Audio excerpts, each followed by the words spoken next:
Jatuh cinta ke orang yang tidak seharusnya itu sering sekali terjadi. Bahayanya kalau dengan alasan saya berhak bahagia, seseorang memutuskan untuk mengikuti perasaannya meskipun dia tahu itu salah. Lebih bahaya lagi kalau gayung bersambut dan akhirnya seseorang terjerumus ke hubungan terlarang yang nantinya mencelakakan dirinya sendiri atau orang lain. Ada seorang ibu yang akhirnya tewas di tangan anak perempuannya sendiri gara-gara ibu ini memacari mantan pacar anaknya. Korban ditemukan tewas setelah terjatuh dari lantai 10 apartemennya. Awalnya pelaku ini mengatakan kalau kematian ibunya adalah kecelakaan, di mana ibunya ini yang menyerangnya lebih dulu dan pelaku hanya membela diri. Tapi pemeriksaan dokter forensik lagi-lagi mengungkap fakta yang tidak terduga.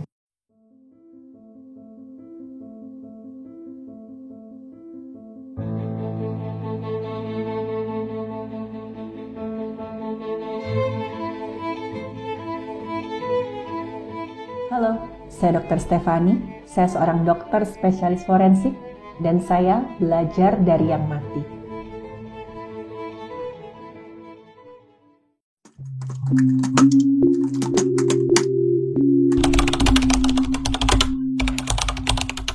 Pelaku ini adalah seorang perempuan, usianya 20 tahun, dia punya pacar seorang laki-laki berusia 21 tahun.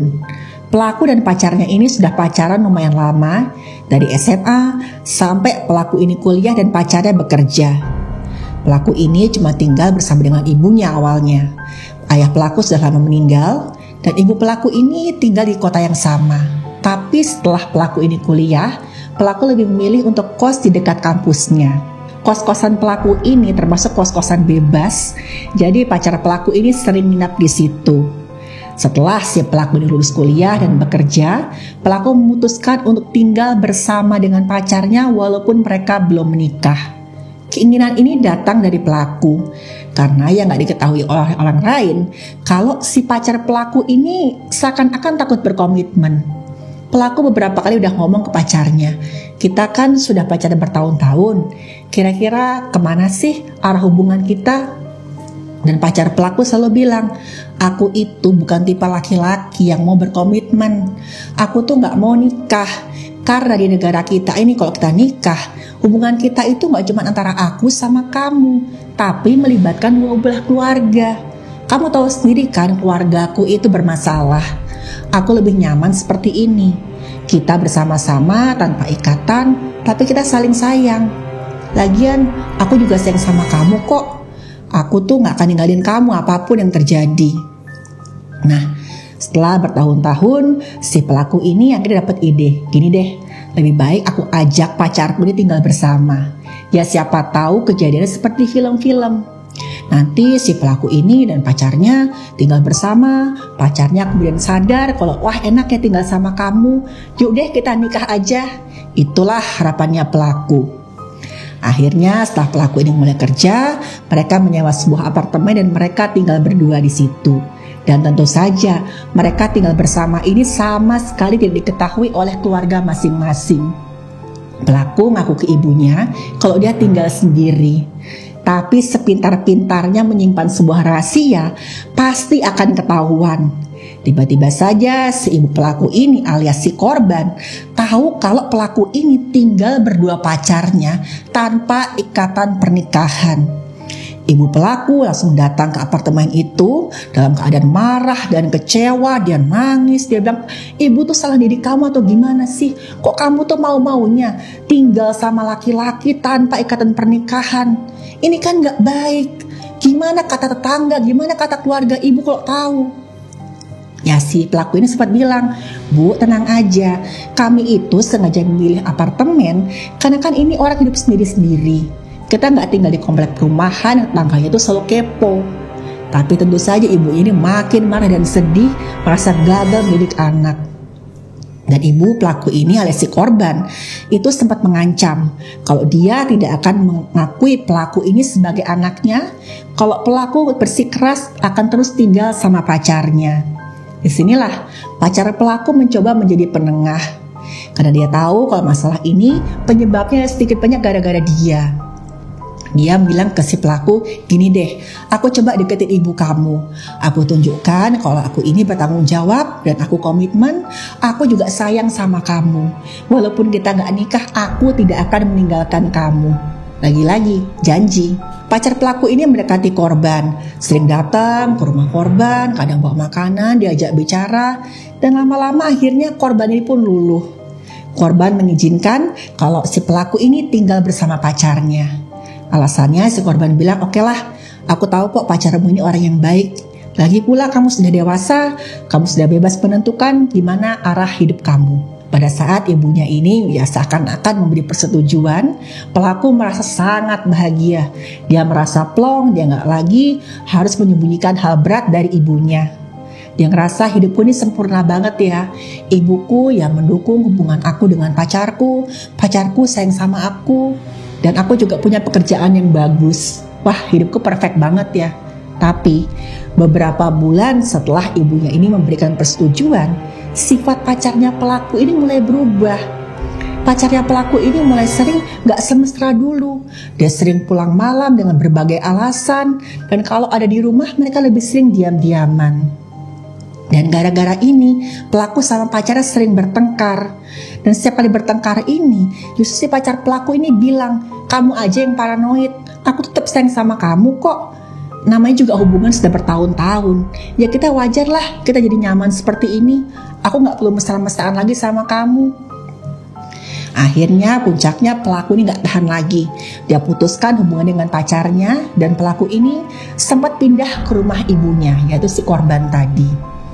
Ya mestinya kan seorang ibu pasti seneng ya, karena di awal tadi kan korbannya gak setuju kalau pelaku ini tinggal berdua sama pacarnya. Tapi waktu si pelaku ini pindah ke rumah korban, sifat korban itu kayak gak suka gitu kok misalkan si pelaku tinggal di rumahnya. Saya bilang, kapan kamu mau pindah? Kapan kamu mau cari tempat tinggal lain? Alasannya si korban, karena gini nih, kamu bisa jadi omongan tetangga loh di sini. Selama ini yang tetangga tahu, kamu itu perempuan yang mandiri, punya pekerjaan bagus dan bisa hidup tanpa diawasi oleh ibu kamu. Itu terus yang dikatakan oleh korban ke pelaku.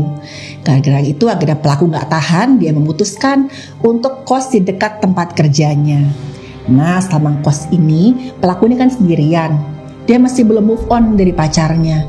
Dia masih sering memantau kegiatan pacarnya, si mantan tadi, dari sosial media. Dari situ pelaku ini sadar, kok ada yang ganjil ya di salah satu postingan dari si mantan pacarnya ini. Dan inilah awal dari malapetaka yang akan menimpa korban. Jadi pelaku ini sadar kalau korban sering ya nge-like, komentar di postingan media sosial mantan pacarnya. Gara-gara ini juga si pelaku sempat tanya ke korban, "Mi, mami tuh ngapain sih nge-like postingan mantan pacarku? Kan malu." Tapi saat itu korban berdalih, gini loh, mami itu sudah menganggap mantan pacarmu itu kayak anak mami. Dia anak yang baik kok. Gara-gara hubungan kalian putus, mami tuh gak mau kehilangan anak cowok mami. Alasannya agak aneh ya. Maka itu pelaku gak akan percaya begitu saja. Dia terus mencari info. Dan satu hari pelaku mendapatkan ada satu informasi yang sangat mengagetkan. Dia tahu, dia ditelepon oleh tetangga yang mengatakan ada laki-laki yang menginap di rumah ibunya. Dalam keadaan marah, sangat emosi, pelaku ini mendatangi rumah korban. Dia ketuk pintunya. Dia telepon si korban ini, tapi teleponnya tuh selalu gak dijawab. Sesekali memang si korban ini bilang ya, mami lagi sibuk nanti aja. Di saat itu si pelaku ini ngancam, gini nih, aku ditelepon dari tetangga. Kalau katanya ada laki-laki yang masuk ke rumah mami dan ini sudah malam. Kalau mami nggak buka pintu, ya udah, aku panggilkan aja ketua lingkungan biar mami disidang. Dan mau nggak mau korban membukakan pintu. Dan saat itu pelaku mendapati mantan pacarnya ada di dalam rumah. Udah jelas sekali apa yang dilakukan mantan pacarnya dengan si korban ini. Saat itu pelaku cuma bisa menangis. Dia sama sekali gak menyangka kalau ibunya akan tega berbuat seperti itu. Ini ibunya loh, dan mantan pacarnya. Kan pengkhianatannya double-double. Si pelaku ini bilang, kok mami tega sih sama aku? Tapi saat itu korban dengan tanpa rasa bersalah dia bilang, mami minta maaf. Tapi mami dan mantan pacarmu ini saling mencintai. Dan lagi pula, kalian kan sudah putus. Kamu itu masih muda, kamu masih bisa cari laki-laki lain. Dan pelaku makin sakit hati waktu mantan pacar ini bilang, aku itu sudah jatuh cinta sama ibu kamu dari pertama kali kami ketemu. Aku serius pacaran sama ibu kamu. Aku gak akan nyakitin ibu kamu. Dan saking syoknya mendengar keterangan dari mereka berdua, saat itu pelaku sama sekali gak bisa menjawab apa-apa. Pelaku kembali ke indokosnya dan sepanjang hari itu pelaku cuma bisa menangis. Beberapa minggu setelah si pelaku ini mergokin ibunya dengan mantan pacarnya, pelaku dapat info kalau ibunya ini pindah ke apartemen tempat dia dan mantan pacarnya pernah tinggal berdua. Bertambahlah hancurnya hati si pelaku ini. Pelaku merasa sangat marah sampai akhirnya tuh gelap mata dan pelaku memutuskan untuk membalas dendam. Pelaku ini menyusun rencana, dia menunggu sampai ibunya ini sendirian di apartemen dan dia mendatangin ibunya untuk mengkonfrontasi ibunya. Suatu hari ada petugas kebersihan apartemen yang menemukan korban alias ibu pelaku ini terbaring di jalanan depan apartemen dalam kondisi tubuh yang sudah hancur. Korban ini diduga jatuh dari balkon apartemennya. Petugas kebersihan ini langsung menelpon pihak yang berwenang. Pihak yang berwenang datang menelusuri identitas si korban ini sampai akhirnya menemukan unit apartemennya. Di unit apartemennya ini mereka menemukan anak korban ini terduduk di balkon apartemen dengan pandangan mata kosong, badannya gemetar dan wajahnya pucat pasi.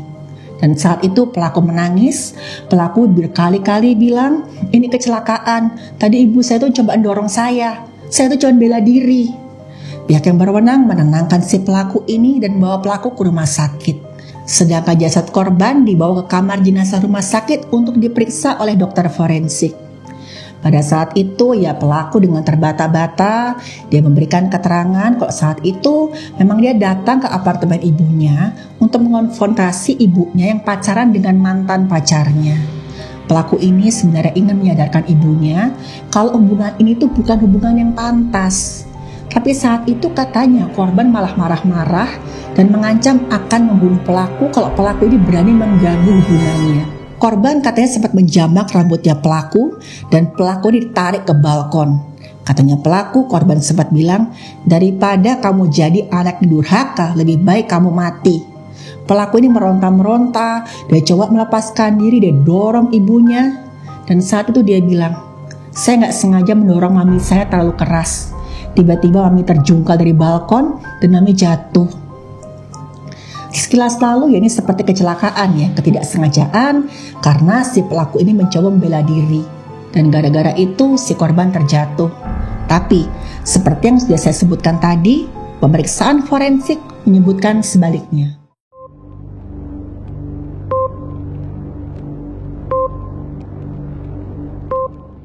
Waktu jasad korban ini diperiksa oleh dokter forensik, dapatkan wajah dan tubuh bagian depannya remuk. Wajah korban hancur sedemikian rupa sampai sulit dikenali. Dan seluruh tulang dari ujung rambut sampai ujung kakinya itu patah. Waktu pemeriksaan ya di bagian alat kelamin korban, sempat ya ada hapusan, ditemukan adanya sperma yang masih aktif bergerak. Dan sempat ditanya juga dari saksi yaitu pacar korban alias mantan pacar si pelaku tadi, kalau memang pagi itu mereka berdua sempat melakukan hubungan suami istri. Tapi dokter forensik kemudian menemukan ada satu luka yang ganjil di tangan korban. Luka itu seperti luka sayatan benda tajam di jari-jarinya korban. Lukanya tepinya rata, berbentuk garis horizontal, dan alur lukanya itu dari kelingking ke telunjuk dan ada beberapa sayatan. Di bagian wajah korban itu juga ada beberapa luka lecet, bentuk garis, dan juga ada luka lecet yang berbentuk bulan sabit. Ini mirip dengan luka cakaran. Selain itu di lehernya korban juga ada beberapa luka lecet yang berbentuk bulan sabit. Ini menandakan korban sempat agak usah dicekik di sini. Dan jelas sekali korban ini mengalami kekerasan sebelum korban jatuh dan diputuskan korban akan diotopsi. Waktu diotopsi dapatkan ya tulang tengkoraknya itu sudah patah berkeping, jaringan otaknya hancur dan sebagian hilang. Paru-paru, jantung, dan organ-organ dalam yang vital lainnya semua jatuh akibat benturan keras. dan ada perdarahan di rongga dada dan juga di rongga perutnya korban ini. Dan sebab kematian korban, kekerasan tumpul yang sangat parah pada bagian kepala sehingga mengakibatkan jaringan otaknya hancur. Nah, pada saat si pelaku tadi dilakukan visum, dokter juga menemukan ada keganjilan di sini. Kan tadi kan si pelaku ini ngaku kalau pelaku itu dianiaya sama korban. Tapi saat itu juga ditemukan ada luka lecet di tangannya korban, dan di wajah sama kepala ini sama sekali nggak ada luka-luka. Padahal tadi kan pelaku ngaku kalau si pelaku ini sempat dijambak sama korban. Setelah diinterogasi pelan-pelan oleh pihak yang berwenang, pelaku ini selalu kelihatan emosi setiap kali tanyain soal hubungan ibu dan mantan pacarnya. Pelaku kelihatan marah dan kelihatan banget kok pelaku ini sangat benci sama ibunya. Dan berkat ya keahlian pihak yang berwenang dalam menginterogasi, akhirnya pelaku pun mengaku apa yang sebenarnya terjadi.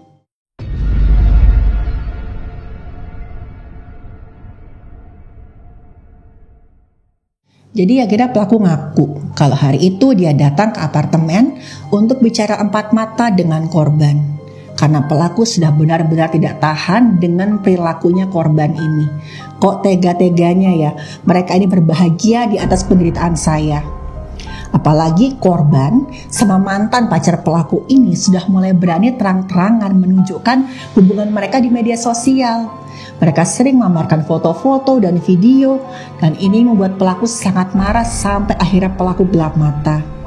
Apalagi pelaku juga dapat omongan miring. Dia dicap gak bisa menjaga pacarnya, sampai kok bisa ya pacarnya itu direbut oleh ibunya sendiri. Waktu pagi itu pelaku datang ke apartemen korban, pelaku ngetuk-ketuk pintu, dan saat itu ya pelaku ingin mengajak korban bicara empat mata. Korban bukakan pintu dan tanpa rasa curiga sekalipun, korban ini mempersilakan pelaku masuk.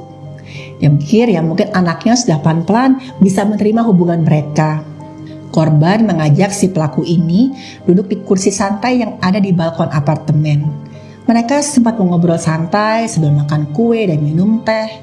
Tapi waktu si pelaku ini mulai ngomong soal hubungan korban dan mantan pacarnya, barulah obrolan mereka mulai memanas.